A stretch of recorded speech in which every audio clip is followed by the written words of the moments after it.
माझे नाव राजेश आहे. मी एक फोटोग्राफर आहे. मी माझ्या मित्रांसोबत हैदराबादमधील गच्चीबावली एरियात एका पीजीमध्ये राहतो. लहानपणापासूनच मला फोटोग्राफीची खूप आवड होती.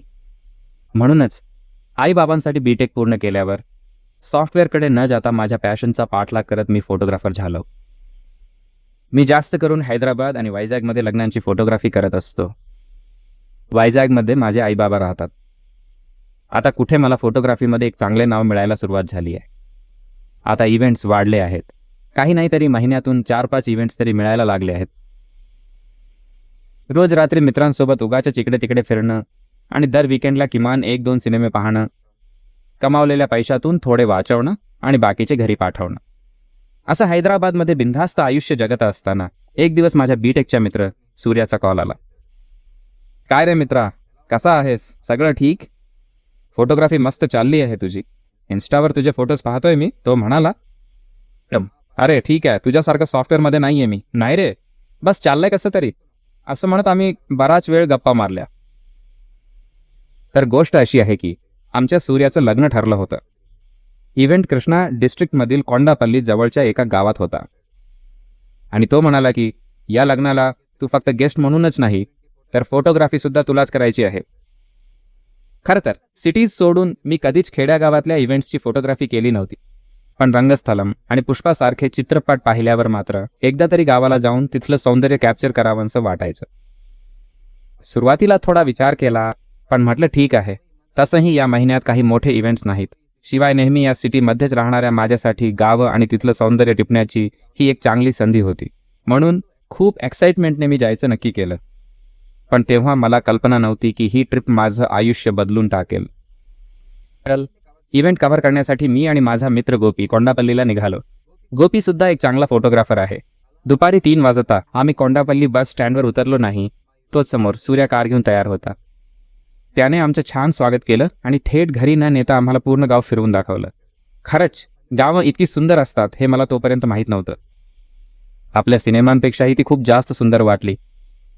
पूर्ण रस्ताभर मी न थांबता कारच्या खिडकीतून फोटो काढतच होतो. खरंच ते डोंगर, ते झरे आणि ती शुद्ध हवा पाहून तर माझं डोकंच फिरलं. एका क्षणात मला समजलं की मी सिटी लाईफमध्ये नक्की काय मिस करतो. असं 2 तास पूर्ण गाव फिरवून दाखवल्यावर सूर्याने आम्हाला त्याच्या घरी न्यायला सुरुवात केली. त्याच्या घरी जाण्याचा रस्ता तर मी आयुष्यात कधीच विसरू शकणार नाही. खरंच माइंड ब्लोईंग. सगळीकडे नजर जाईल तिथपर्यंत हिरवीगार शेत आणि मधूनच त्यांच्या घराकडे जाणारा एक रस्ता. लांबून त्यांचं घर एखाद्या स्वर्गासारखं वाटत होतं. ते दृश्य पाहून मी तर निशब्दच झालो. मी आणि गोपी फक्त त्या शेतांकडे पाहतच राहिलो. खिडकीतून ती शेतं पाहताना मी सूर्याला म्हणालो, काय रे, किती सुंदर आहे हे. पण त्यावर त्याने तोंडावर बोट ठेवून मला गप्प राहण्याची खूण केली आणि माझ्याकडे रागाने पाहिलं. मग त्याच्या हाताला बांधलेल्या एका लाल कापडाच्या तुकड्याला डोळ्यांना लावून त्याने कारचा स्पीड वाढवला आणि घराच्या दिशेने निघाला. तो पूर्ण रस्ता त्या लाल कपड्याच्या तुकड्याकडे बघत काहीतरी मंत्र पुटपुटत होता. मी आणि गोपी मागच्या सीटवर एकमेकांकडे बघत होतो. आत्तापर्यंत घाणेरडे जोक्स मारून खळखळून हसणारा सूर्या अचानक असा विचित्र वागायला लागला हे आम्हा दोघांनाही समजलं नाही. कारमधून उतरल्यावर राहिलं नाही म्हणून मी त्याला सरळ विचारलं की काय चाललंय तुझं. तो म्हणाला, नाही मामा, त्या रस्त्यावर कोणीच बोलायचं नसतं, बस. तो टेन्शनमध्ये घाबरत असं म्हणाला. का विचारलं तर म्हणाला, तसंच असतं मामा, कोणीच काही बोलायचं नाही. असं सिरियस होऊन माझ्याकडे बघत तो आत गेला. याचं वेळ आता टोकाला गेलाय असं म्हणून मी आणि गोपी मनातल्या मनात हसलो. तेवढ्यात सूर्याचे आई बाबा आम्हाला भेटले. त्यांनी आमचं छान स्वागत केलं, विशेषतः चिन्नागाडूने. आता चिन्नागाडू म्हणजे दुसरं कोणी नसून आमच्या सूर्याचा पाळीव कुत्रा आहे, एक जर्मन शेफर्ड. मला पाहून तिला काय वाटलं कोणास ठाऊक, पण जणू काही जन्मजन्मीचं नातं असल्यासारखी ती शेपटी हलवत माझ्या मागे मागे फिरू लागली. मी सुद्धा त्यांच्यासोबत थोडा वेळ खेळलो, मग काही फोटोज सुद्धा काढले. त्यानंतर संध्याकाळी 6 वाजता मेहंदी कॉकटेल पार्टी सुरू झाली. गावात सुद्धा कॉकटेल पार्टीज होतात हे मला तोपर्यंत माहीत नव्हतं. पण त्यांची एन्जॉय करण्याची पद्धत पाहून समजलं की शहरांपेक्षा गावाकडच्या पार्टीज जास्त मजेशीर आणि हेल्दी असतात. आम्ही पार्टीमध्ये खूप फोटोज काढले. नंतर लॅपटॉपवर पाहिले तर ते खूप छान आले होते. आता पुढचं म्हणजे लग्न. सकाळी 5 वाजताचा मुहूर्त होता, त्यामुळे आम्हाला पहाटे 4 वाजता उठून आमची फोटोग्राफी सुरू करायची होती. कॉकटेल इव्हेंटमध्ये फोटोग्राफी करून झाल्यावर आम्ही दोघांनी सुद्धा 2-2 पेग मारले. आमचा गोपी तर फुल पिऊन बेडवर जाऊन आडवा झाला. मग मी सुद्धा गच्चीवर जाऊन त्या चांदण्यात आरामात झोपावं असा विचार केला. छोटा सुद्धा त्या दिवशी माझ्यासोबतच झोपायचं ठरवून आला होता. पण ती पौर्णिमेची रात्र पाहून माझ्यातल्या फोटोग्राफरला काही केल्या झोपच येत नव्हती. पौर्णिमेचं हे सौंदर्य शेतात फोटोजमध्ये टिपलं तर खूप भारी वाटेल असं वाटलं.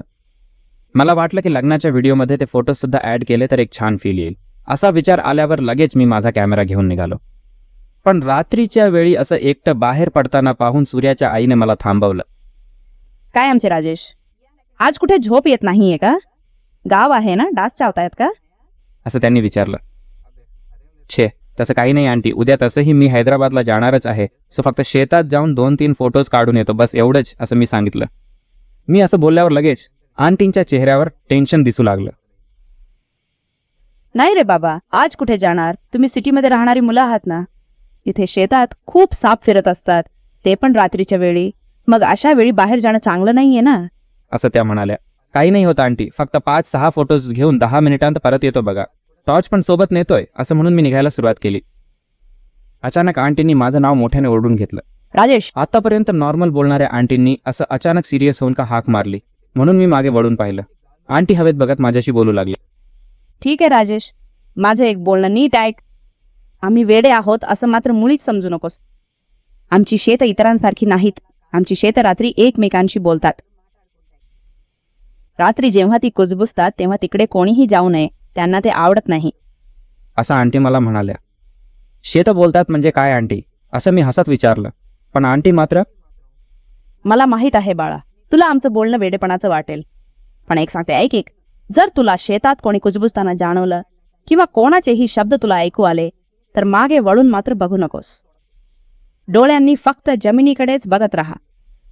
तुझ्या मागे काय आहे हे बघण्याचा प्रयत्न करू नकोस. थेट घरी ये, तेही चालत. कोणत्याही परिस्थितीत पळू नकोस. आल्यावर घराबाहेरच्या विहिरीवर तुझे पाय धुवून घे आणि मगच घरात ये. काहीही झालं तरी मान वर करू नकोस आणि मागे वळून बघू नकोस. असं त्यांनी सांगितलं. आंटीच्या बोलण्याने माझ्या कॉकटेल पार्टीत प्यायलेले 2 पेग्स एका झटक्यात उतरले. मला एकदा वाटलं की जावं की नको. बरं जाऊ दे, छी, हे शब्द माझं काय वाकडं करणार असा विचार करून मी कॅमेरा घेतला आणि शेताकडे निघालो. मी त्या वाटेने पुढे गेलो. असं त्या वाटेने गेल्यावर ते चांदणं पाहून माझ्या मनाला खूप शांत वाटलं. वाटेच्या मध्यभागी आल्यावर मी फोटो काढायला सुरुवात केली. ती हिरवीगार शेतं या चांदण्या रात्रीत आणखीनच सुंदर दिसत होती. एक फोटो काढून मी कॅमेऱ्यात पाहत होतो आणि म्हणत होतो, वाह, माझ्या आयुष्यातला हा बेस्ट फोटो आहे, असं म्हणत मी फोटो काढतच राहिलो. त्याच वेळी समोर थंड वाऱ्याने इकडे तिकडे डुलणारं गवत अचानक थांबलं. सगळीकडे शांतता पसरली. तेवढ्यात मला काही वेगवेगळे आवाज ऐकू येऊ लागले. मला असं वाटलं की लांबून कोणीतरी कुजबुजत माझ्याबद्दल बोलतंय. त्यात मला माझं नाव स्पष्टपणे ऐकू येत होतं. मला अचानक नेमकं काय चाललंय हे काहीच समजलंच नाही. खरंच मला कुजबुज ऐकू येते की सूर्याच्या आईने सांगितल्यामुळे मला असा भास होतोय. असा विचार करत मी तिथेच उभा होतो. तेवढ्यात माझ्या उजव्या कानापाशी कोणीतरी स्त्री मला हाक मारते असं वाटलं आणि माझ्या मानेवर एक थंड हवेची झुळूक लागली. कोणीतरी माझ्या मागेच होतं आणि हळू आवाजात माझं नाव घेत होतं. मला अचानक सूर्याच्या आईने सांगितलेलं आठवलं की काहीही झालं तरी मागे वळून बघू नकोस. मी मान खाली घालून माझ्या पायांकडे बघितलं. माझ्या मागे साडी नेसलेली कोणीतरी उभी होती. माझं सगळं रक्तच जणू गोठल्यासारखं वाटलं. मी तसाच खाली बघत राहिलो. ती साडी माझ्या अगदी मागेच होती, पण मला पाय मात्र दिसत नव्हते. मी श्वाससुद्धा खूप हळूहळू घेत होतो. तिथेच तसाच थिजून गेलेला मी माझा मोबाईल बाहेर काढला, पण त्यात सिग्नल नव्हता. तेवढ्यात माझ्या कानापाशी तो आवाज बदलला. तोपर्यंत राजेश राजेश असं माझं नाव घेणारा तो आवाज आता मला तिच्याकडे वळायला सांगत होता. की आता मी काहीच करू शकत नव्हतो. जे होईल ते होईल असा विचार करून मनातल्या मनात श्री अंजनेयम प्रसन्नांजनेयम म्हणत मी एकदम मागे वळलो. कुणीतरी खूप वेगाने माझ्या डोळ्यासमोरून शेतात मागे गेल्यासारखे मला वाटले. त्या क्षणी मला समजले की सूर्याच्या आईने जे सांगितले होते ते खरे होते. इथे रात्री यायला नको होते. सूर्याच्या आईने सांगितल्याप्रमाणे मी माझी टॉर्चसुद्धा चालू न करता तसाच हळूहळू पुढे चालू लागलो. आंटींनी मला कोणत्याही परिस्थितीत धावू नकोस हे शब्द मला वारंवार आठवत होते. मी तसाच हळूहळू पुढे चालत येत होतो, पण माझ्या नजरेच्या कोपऱ्यात मात्र कुणीतरी माझ्यासोबत शेतात चालत असल्याचे मला जाणवत होते. इतक्यात मला पुन्हा तो आवाज ऐकू आला. फोटो काढ ना, फोटो काढ ना, फोटो काढ, फोटो काढ. मी खूप सुंदर दिसते असं म्हणाला होतास ना. असा एक जोरात ओरडणारा भयानक आवाज मला ऐकू आला. फोटो काढ, फोटो काढ, फोटो काढ, फोटो काढ. असा तो आवाज मोठ्याने ऐकू येऊ लागला, पण मी माझे डोके थोडेही इकडे तिकडे हलवले नाही. जमिनीकडे बघतच पुढे जात राहिलो. असा खाली बघत जात असताना मला जाणवले की यावेळी ती स्त्री माझ्या समोरच उभी आहे. मी पुढे जाऊ शकत नव्हतो, मागेही जाऊ शकत नव्हतो. तसाच थांबलो, जमिनीकडे बघणाऱ्या मला. ती आकृती हळूहळू माझ्या समोर येत आहे हे स्पष्टपणे समजत होते. एका क्षणात मला माझ्या आईबाबांची आठवण आली. आजची ही माझी शेवटची रात्र आहे असे मला वाटले. मग धीर एकवटून जे होईल ते होईल म्हणून मी टॉर्च थेट समोर मारून पाहिले.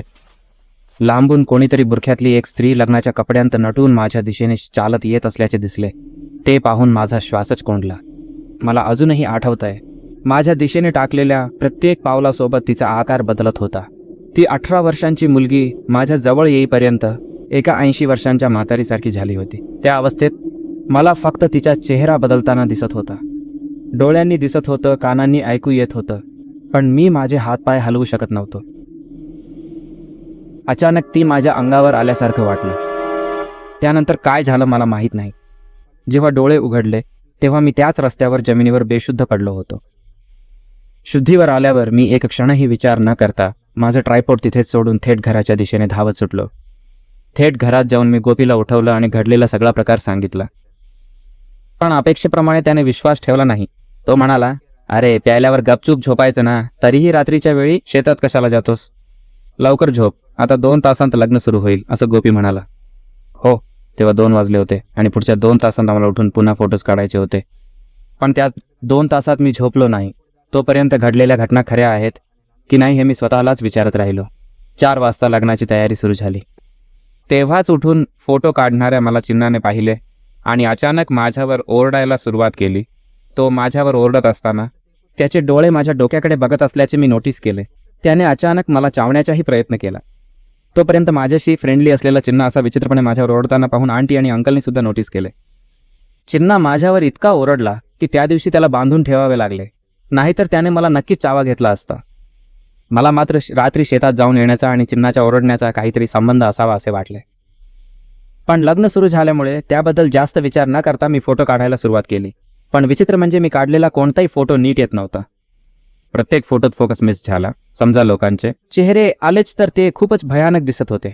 फोटोमध्ये काहीतरी विचित्र आकार सुद्धा दिसत होते. मी गोपीकडे पाहिले. गोपी एका मागून एक फोटो काढतच होता. मी गोपीला जाऊन विचारले की फोटो कसे येत आहेत. तो म्हणाला, खूप छान येत आहेत रे, आणि त्याने त्याच्या कॅमेऱ्यातील फोटो दाखवले. सगळे फोटोज छान आले होते. कदाचित कॅमेरामध्ये काही प्रॉब्लेम असेल असं वाटून मी माझा कॅमेरा गोपीला दिला आणि त्याचा कॅमेरा मी घेतला. पण कॅमेरा घेतल्यावर सुद्धा मला फोकस मिळत नव्हता. सगळे चेहरे खूपच विचित्र आणि विद्रूप दिसत होते. पण माझा कॅमेरा घेतलेला गोपी मात्र छान फोटोज काढत होता. मला सगळं समजलं. मला काहीतरी झालंय, कशाची तरी बाधा झालीये. मी पूर्णपणे शॉक झालो आणि सरळ जाऊन गोपीला सगळं सांगितलं. अरे काही नाही रे, तू जाऊन थोडा वेळ रेस्ट कर, पूर्ण इव्हेंट मी एकटाच कव्हर करेन असं आमचा गोपी म्हणाला. मग मी लग्नात एका कोपऱ्यात बसून सगळं पाहत राहिलो. बिचाऱ्या गोपीनेच लग्नाचे सगळे फोटोज काढले. लग्न पूर्णपणे संपल्यावर मी असा एकटाच शांतपणे बसलेलो पाहून सूर्या माझ्याजवळ आला. काय झालं मामा, त्याने विचारलं आणि मी सगळं काही सांगितलं. मला वाटलं सूर्या माझं बोलणं खरं मानणार नाही, पण माझं ऐकल्यावर तो त्याच्या आईकडे बघून म्हणाला, अरे रात्री कशाला गेला होतास? सूर्याची आई सरळ घराच्या आतमध्ये गेली. ओट्यावर बसून मी लक्ष देत होतो की आंटी नक्की काय करतायत. सूर्याची आई भिंतीवरचे काही फोटोज बघत होती. ते फोटोज कसले आहेत हे मी पाहिलं आणि ते पाहिल्यावर एका क्षणासाठी माझ्या काळजाचा ठोका चुकला. मला शेतात जे 4 चेहरे दिसले होते तेच त्या फोटोजमध्ये होते. मी सूर्याच्या आईला सांगितलं की आंटी, काल रात्री मला हेच लोक दिसले होते. त्यावर त्या म्हणाल्या, राजेश, काल रात्री तू माझं बोलणं ऐकून हसत होतास ना, आता समजलं का? अरे सूर्या, तुझ्या मित्राला घेऊन त्या खोलीपाशी ये, मी चाव्या घेऊन येते असं आंटी म्हणाल्या. सूर्या मला त्याच्या घराच्या पश्चिम दिशेला असलेल्या एका खोलीपाशी घेऊन गेला. आंटींनी त्या खोलीचा दरवाजा उघडला तेव्हा दिसलं की ती खोली खूपच पडकी होती. ती खोली बघून असं वाटत होतं की गेल्या 50 ते 60 वर्षांपासून ती कोणीच वापरली नसावी. त्या खोलीत काही जुन्या वस्तू होत्या. आंटी थेट एका जुन्या लाकडी पेटीपाशी गेल्या. पेटी उघडल्यावर त्यात खूप जुन्या साड्या होत्या. त्यातून त्यांनी एक जुनी साडी बाहेर काढली. ती साडी पूर्णपणे फाटलेली होती. अचानक माझं लक्ष सूर्याच्या हाताकडे गेलं. त्याच्या हाताला बांधलेला कापडाचा तुकडा त्याच साडीचा असावा असं मला वाटलं. आंटींनी ती जुनी साडी फाडून माझ्या हाताला बांधली. साडी बांधून त्या मला त्या फोटोज पाशी घेऊन गेल्या आणि नमस्कार करायला सांगितलं. नमस्कार करून मी विचारलं, आंटी हे लोक कोण आहेत? साधारण 50 वर्षांपूर्वी या घरात या 4 बहिणी राहायच्या. त्या चौघींनी मिळून एका मुलाला दत्तक घेतलं होतं. त्या चौघींचा शेतीवर खूप जीव होता. सकाळपासून रात्रीपर्यंत त्या शेतातच असायच्या. पण एक दिवस पहाटे उठून पाहिलं तर त्या चौघींचे मृतदेह शेतात पडले होते. तेव्हापासून गावात लोक वेगवेगळ्या गोष्टी सांगत असतात. पण तो मुलगा म्हणजे? त्या चौघींनी मिळून वाढवलेला तो अनाथ मुलगा म्हणजे सूर्याचे वडील. असं म्हणतात की आजही रात्री त्या चौघी त्या शेतात फिरतात आणि कोणालाही तिथे येऊ देत नाहीत. शेतात काम करणाऱ्यांच्या हाताला सुद्धा आम्ही कापडाचा तुकडा बांधतो, कारण हातावरचा तो साडीचा तुकडा पाहून तरी त्यांना समजेल की ही आपलीच माणसं आहेत. काहीही झालं तरी तुझ्या हाताला बांधलेला हा साडीचा तुकडा पुढच्या पौर्णिमेपर्यंत काढू नकोस. तू कारणे त्याच रस्त्याने बाहेर जाशील. आता तुझे इथे जास्त वेळ थांबणं बरं नाही बाळा, निघा आता, ते म्हणाले. कारमधून त्याच रस्त्याने घाबरत परतताना मला असं वाटत होतं की त्या एका बाजूला उभ्या राहून रागाने माझ्याकडे बघत आहेत. मी कारने कितीही लांब गेलो तरी त्या गोष्टी मला पुन्हा पुन्हा दिसत होत्या. लगेच मी ज्या हाताला साडीचा तुकडा बांधला होता तो हात खिडकी बाहेर काढला. हात बाहेर काढल्या लगेच त्या गोष्टी मला दिसायच्या बंद झाल्या. असा जीव मुठीत धरून मी तो रस्ता पार केला. बस पकडून मी हैदराबादला आलो. पण आंटीने सांगितल्याप्रमाणे फक्त पौर्णिमेपर्यंतच नाही तर 2 वर्षांपर्यंत मी तो कपडा माझ्या हाताला बांधूनच ठेवला होता. आजही त्या रात्रीची आठवण झाली की मला झोप येत नाही. त्या रात्रीची भीती आजही माझ्या मनात तशीच आहे. आजही मी तुम्हाला हा अनुभव सांगतोय. त्याचं कारण म्हणजे काही गोष्टींवर आपण विश्वास ठेवलाच पाहिजे. नाही म्हणून दुर्लक्ष केलं तर तुमचीही अवस्था माझ्यासारखीच होईल. आजही रात्री एकटं झोपायला मला खूप भीती वाटते. ही स्टोरी तुम्हाला आवडली असेल तर लाईक करा आणि कमेंटमध्ये सांगा.